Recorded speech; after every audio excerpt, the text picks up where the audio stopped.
The rain hammered against the wooden planks of Millbrook's only general store like bullets from heaven's gun. Inside, Sarah Whitmore's hands trembled as they touched the wounded shoulder of a stranger, the first man she'd allowed this close in 3 long, aching years. "I haven't been touched in years," she whispered, her voice barely audible above the storm. Jack Turner's steel blue eyes met hers, and in that moment, the careful walls she'd built around her widowed heart began to crumble. Here was a man with scars, like her late husband Thomas, a man who'd bled for strangers, who carried honor in his weathered hands and pain in his soul.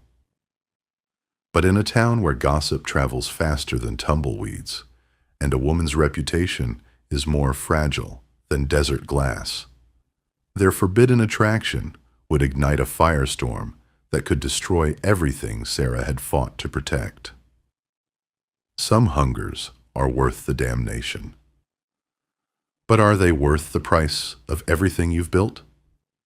Stay with me and witness a love that defied every rule of the untamed West.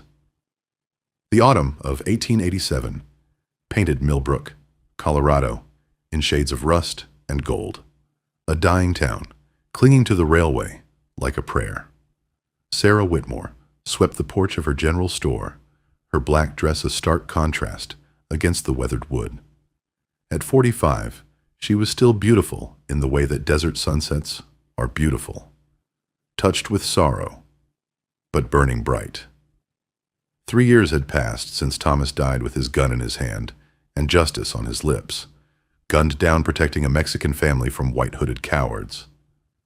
3 years of running the store alone, of sleeping in an empty bed, of being the untouchable widow, too young to be forgotten, too respectable to be pursued.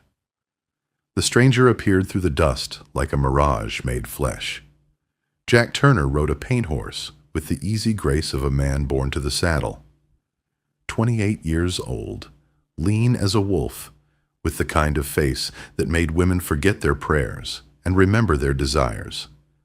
The blue cavalry shirt stretched across his broad shoulders bore darker stains, blood fresh enough to glisten. "Ma'am." He touched his hat brim, his voice carrying the smoke of distant battlefields. "Might I trouble you for some supplies?" And perhaps. He winced as he dismounted, favoring his left shoulder. "Some of that mercury you've got in your window." Sarah's practiced eye took in the bullet hole in his shirt, the careful way he held himself. She'd seen enough war wounds tending to Thomas to recognize the signs. "You're hurt." It wasn't a question. "Just a scratch, ma'am." "Nothing a little whiskey won't cure." But Sarah had already stepped closer, her practical nature overriding her caution. The scent of leather and sage clung to him, masculine and wild. When she reached for his shirt, pulling it gently away from the wound, her fingertips brushed warm skin. The contact sent lightning through her veins. "This needs tending." Her voice caught slightly. "Come inside, before you bleed to death on my porch." Jack's eyes, the color of winter sky, searched her face with an intensity that made her breath hitch. There was recognition there, and something deeper, something dangerous. "Much obliged, ma'am." As he followed her into the store, Sarah couldn't know that she was crossing a threshold from which there would be no return. The general store felt smaller with Jack Turner inside it. Sarah led him past barrels of flour and bolts of calico to the back room where she kept her medical supplies, legacy of too many years patching up her husband after his crusades for justice. "Sit." She nodded toward a wooden chair, her voice steadier than her hands as she gathered bandages and carbolic acid. "Remove your shirt." Jack complied without protest, and Sarah's breath caught in her throat. His torso was a roadmap of survival. Old scars crisscrossed his chest and arms like white lightning against sun-darkened skin. The fresh wound high on his shoulder still seeped crimson. "You've seen your share of trouble," she observed, soaking a cloth in antiseptic. "Trouble seems to find me, ma'am, even when I'm trying to avoid it." Sarah began cleaning the wound, and Jack hissed through his teeth. "Sorry," she murmured, but she didn't stop. Her fingers worked with practiced efficiency, yet every touch sent tremors through her entire body. "How'd you get this?" she asked, needing something to focus on besides the warm silk of his skin beneath her palms. "3 men cornering a family outside of Denver. The father was just trying to protect his children." Jack's jaw tightened. "Reminded me of someone." Sarah's hand stilled. The oil lamp flickered, casting dancing shadows across the planes of his chest. "Someone. My brother. Lost him in the war because I wasn't there when he needed me." His voice dropped to barely a whisper. "Some debts can't ever be repaid, but a man keeps trying." The rawness in his confession broke something open inside her. This was why she'd let him in. Not just his wounds, but the wounded way he carried himself, like a man bearing invisible crosses. "My husband was the same way," she heard herself saying. "Always fighting other people's battles. It got him killed." Their eyes met in the lamplight, and Sarah felt the world tilt. When had she moved so close that she could see the gold flecks in his blue iris? When had his hand risen to cup her cheek with weathered gentleness? "I haven't been touched in years," she whispered, the confession torn from somewhere deep and desperate. Jack's thumb traced her cheekbone with reverent care. "A woman like you. That's a damn crime against nature." The kiss that followed was inevitable as sunrise, soft at first, then deeper, hungrier. Sarah's hands fisted in his hair as 3 years of loneliness poured out of her in a rush of need that left them both shaking. When they broke apart, both were breathing hard. "I should go," Jack said, though his hands remained on her waist. "Should," Sarah agreed, "but don't." For 2 months, Sarah Whitmore lived in paradise disguised as sin. Jack stayed, officially as her hired hand, officially to help with the heavy work while his shoulder healed. Unofficially, he moved into the small room behind the store that had once been Thomas's office and into Sarah's heart with the same quiet inevitability. During the day, they were careful, proper. She minded the store while he repaired the roof, built new shelves, organized the stockroom with military precision. The townspeople approved. A widow woman needed protection, and Jack Turner seemed a decent sort despite his obvious poverty. But when the sun set and the last customer departed, when Sarah turned the sign to closed and locked the door, they became something else entirely. "Come here," she would say, and her voice would drop to honey and smoke. Jack would cross the room with the fluid grace of a predator, his eyes never leaving her face. The first time they made love was on a bed of horse blankets in the storeroom, surrounded by the scent of coffee beans and leather goods. Sarah's calico dress pooled around her waist as Jack's calloused hands mapped the curves of her body with wonder, as if she were something precious he'd never expected to touch. "You're so beautiful," he breathed against her throat, and Sarah arched beneath him like a bowstring drawn taut. She'd forgotten what it felt like to be desired, to feel a man's hunger focused on her body.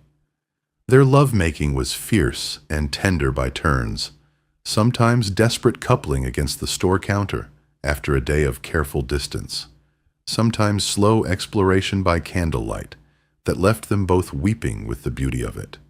Jack worshipped her body with his mouth and hands until she cried out his name like a prayer, and Sarah returned the favor with an enthusiasm that would have scandalized her younger self.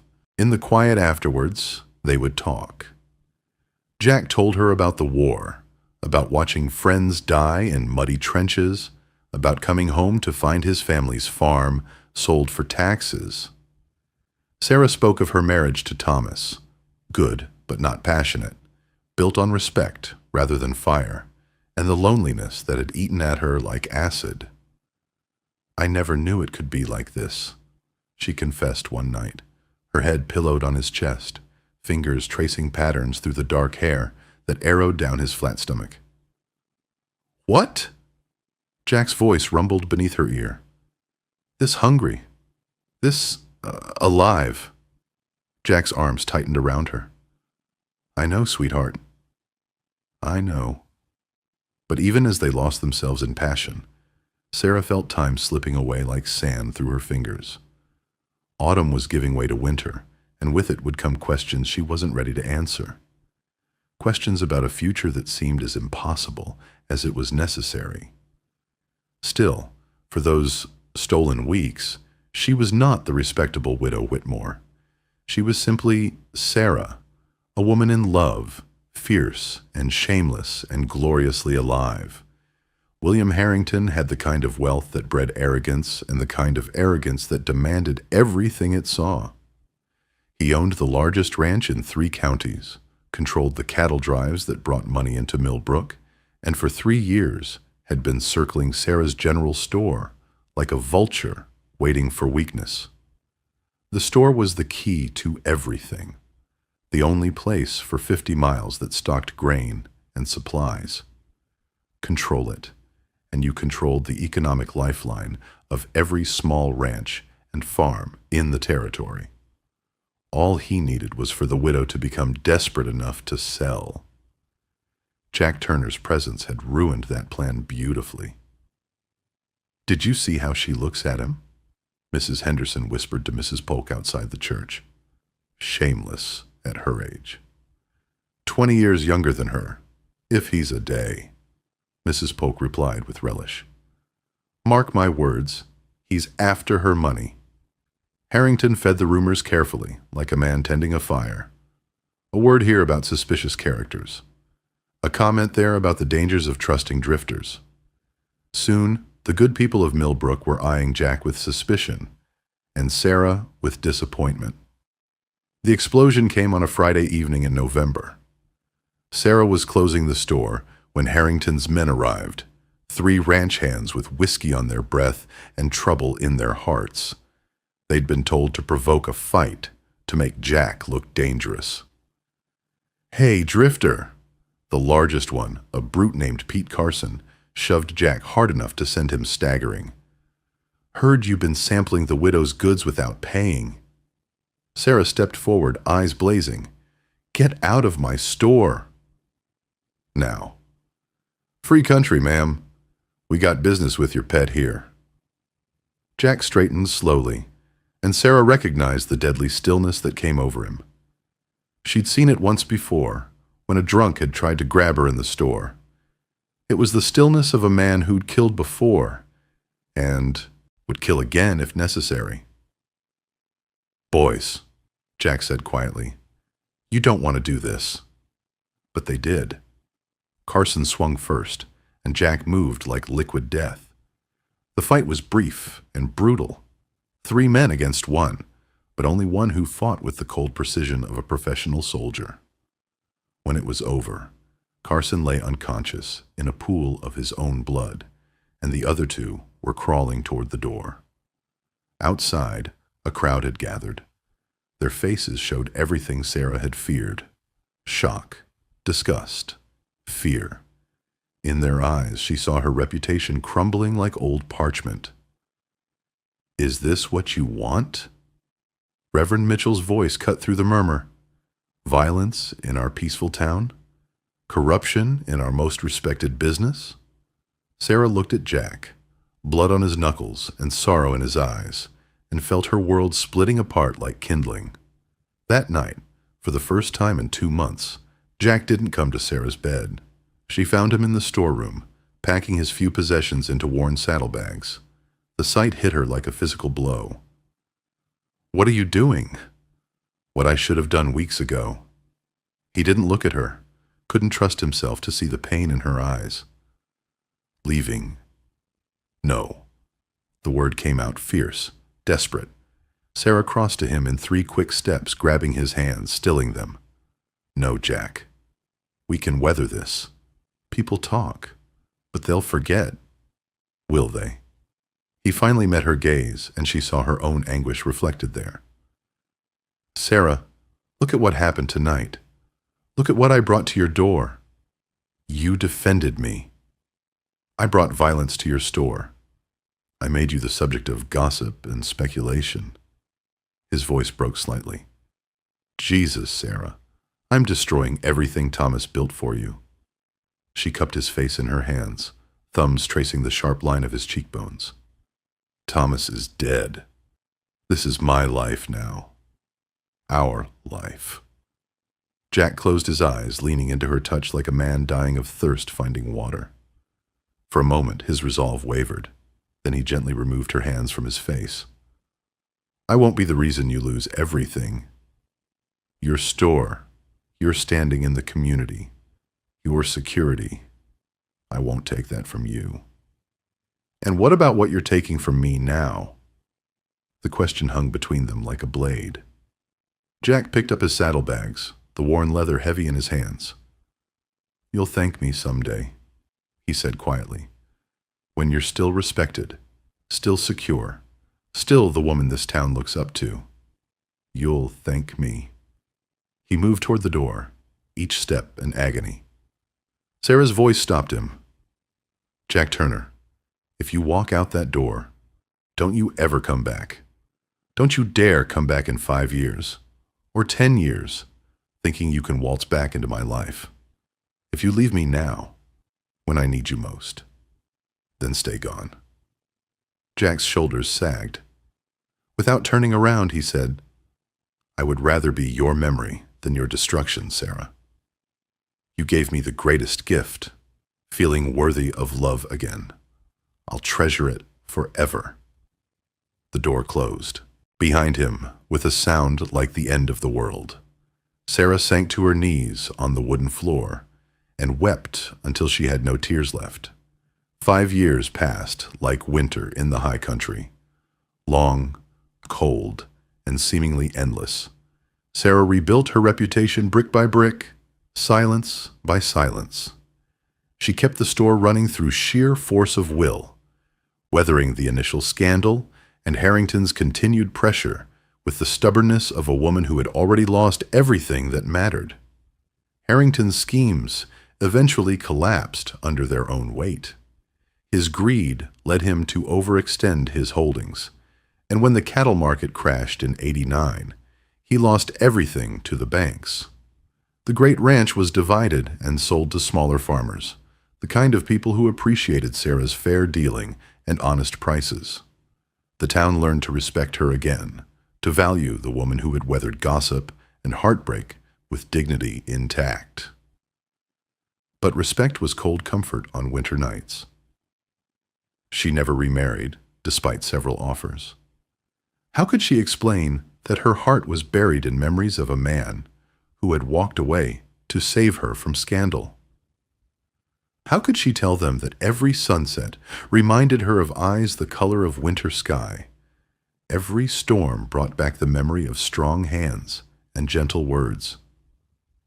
Some nights, she would stand on the store's porch and look west toward the mountains, wondering where Jack had gone, whether he was alive or dead, whether he ever thought of her.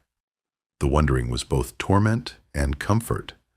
At least it was feeling, and feeling was proof that she was still alive.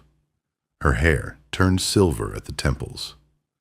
Lines appeared around her eyes, not all from laughter, but some from smiling at customers, at children, at the simple pleasure of work well done. She became the kind of woman people came to for advice, for comfort, for the quiet strength that comes from surviving the unsurvivable. But she never stopped listening for the sound of hoofbeats on the dusty road. October 1892 came to Millbrook dressed in gold and crimson, and with it came a stranger who wasn't strange at all. Sarah was closing the store, her movements automatic after so many years of the same routine.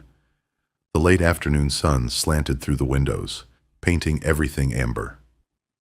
At 50, she was still beautiful, but it was a different kind of beauty now. Deeper, more complex, touched with silver and sorrow and hard-won wisdom. The shadow that fell across her threshold made her look up from her ledger. Jack Turner stood in the doorway, like a man stepping out of her dreams. 5 years had changed him, filled out his frame, added character lines around his eyes, brought a prosperity to his bearing that spoke of success, hard won. His clothes were finer now, his boots polished, his hat expensive, but the eyes were the same, winter sky blue, carrying storms and sunshine in equal measure. "Hello, Sarah." Her name on his lips after 5 years of silence nearly brought her to her knees. The ledger slipped from nerveless fingers, pages fluttering like dying birds. Jack. His name was barely a breath, a prayer she'd whispered into too many lonely nights. He stepped inside, removing his hat with the same careful courtesy she remembered. "I kept my promise," he said quietly. "I made something of myself. Built a business in California. Horses, cattle, land, enough to be worthy of." He stopped, swallowed hard. Enough to be worthy. Sarah found her voice, though it shook like autumn leaves. "And I kept mine. I never stopped believing in what we had." The space between them felt vast as the western plains, intimate as a whispered secret. 5 years of separation. 5 years of growth and sorrow and change hung in the air like dust motes in sunlight. "This time," Jack said, his voice rough with emotion, "I'm staying." Sarah stepped around the counter, each footfall an eternity. When she reached him, she placed her palm against his chest, feeling the strong, steady beat of his heart beneath the fine fabric of his shirt. "Promise me," she whispered. "I promise." And when he kissed her, it tasted like coming home. Some stories end with the crack of gunfire or the thunder of hoofbeats racing toward the horizon. This one ends with the soft click of a door lock turning, with lamplight spilling golden across weathered floorboards, with two souls recognizing that some kinds of love are worth waiting for. In the years that followed, people would say Jack and Sarah Turner had the kind of marriage that restored their faith in love itself. They worked side by side in the store, traveled together to buy stock, grew old together with the grace of two people who understood that every day was a gift stolen from time. If this tale stirred something in your heart, like the distant call of a train whistle on a lonely night, share it with someone who believes in second chances. Subscribe for more stories from the frontier of the human heart. And tell me in the comments, where are you listening from tonight? Perhaps your own love story is just beginning.